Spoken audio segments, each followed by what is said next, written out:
Són les 11 del matí, portem ja una hora de marató, bull el plató i bull tot el país amb totes les activitats que s'han organitzat. Una bona manera de col·laborar amb aquesta marató és anar a participar en aquestes més de 1.600 activitats que hi ha distribuïdes per tot el territori.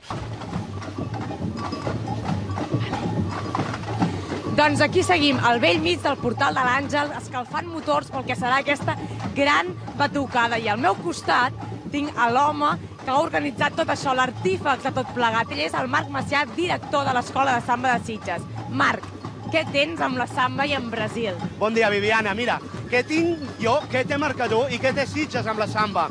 El Carnaval de Sitges sempre ha begut molt de la samba carioca de Rio de Janeiro. Nosaltres ens hem vist embeguts també per aquest tipus de ritme. I sempre que organitzeu un espectacle així és per una causa benèfica. Sí, tant a la Marató de TV3, que des del 2006 ja estem treballant per causes solidàries, com la Sitges Timbalada, la trobada de percussió solidària més gran de tot Espanya, amb més de 1.000 percussionistes. Doncs escolta'm, ara que sé la teoria, m'agradaria entrar en matèria. Fem una cosa, em presentes els instruments i la samba en si? I tant. Sí? Entrem en matèria, som-hi. Cap a dins.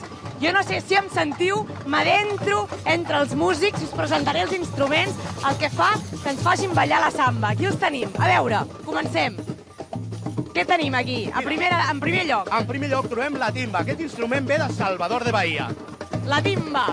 Coneguda, què més? El surdo. Potser l'instrument més important d'una batucada. Això és el que funda el ritme. D'acord, i et fa entrar en calor, això, m'imagino. Què més? Aquí. El chocallo i la caixa. Els dos tenen la mateixa funció, que és omplir els buits que deixa el surdo. D'acord. Ja ho tenim més ple, això, i aquí al final, aquest més petitó. Mira, un dels més característics de tota una batucada, el tamborim. Un instrument molt petit, però molt estrident. Molt bé, amb aquest m'atreviria jo, I aquí al final? I aquí tenim l'únic instrument de la nostra formació que és melòdic. Es diu agogó. I no ens podem oblidar d'un últim instrument, el que dirigeix la batucada, el repenique. Molt bé. I tot això m'imagino que serveix per acabar ballant samba al ritme de la marató. I tant, i per això portem amb nosaltres el grup Dona Dansa, d'aquí de Barcelona, per animar a tot el públic. Vine, acompanya que te les... Jo vull ballar samba. Aquí les tenim, sí senyor. 1, 2, 3 i 4 ballarines que, mare de Déu, porten la samba a la sang. Escolta'm una cosa. Escolta'm, tu has nascut així o això es pot aprendre? A veure, jo he nascut una miqueta... La veritat, La veritat és que hi ha una miqueta de samba a la meva sang, però es pot aprendre. Sí, a veure, com s'aprèn això? A veure, una miqueta de 2 temps, aquí. 1, 2, 1... I molt ritme!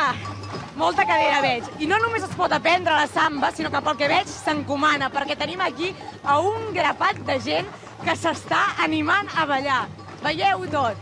Sí senyor, ballant al ritme de la marató. Senyores, nens, joves, pares, mares, sí senyor, tots hem d'acabar ballant. Veniu cap aquí? Sí senyor.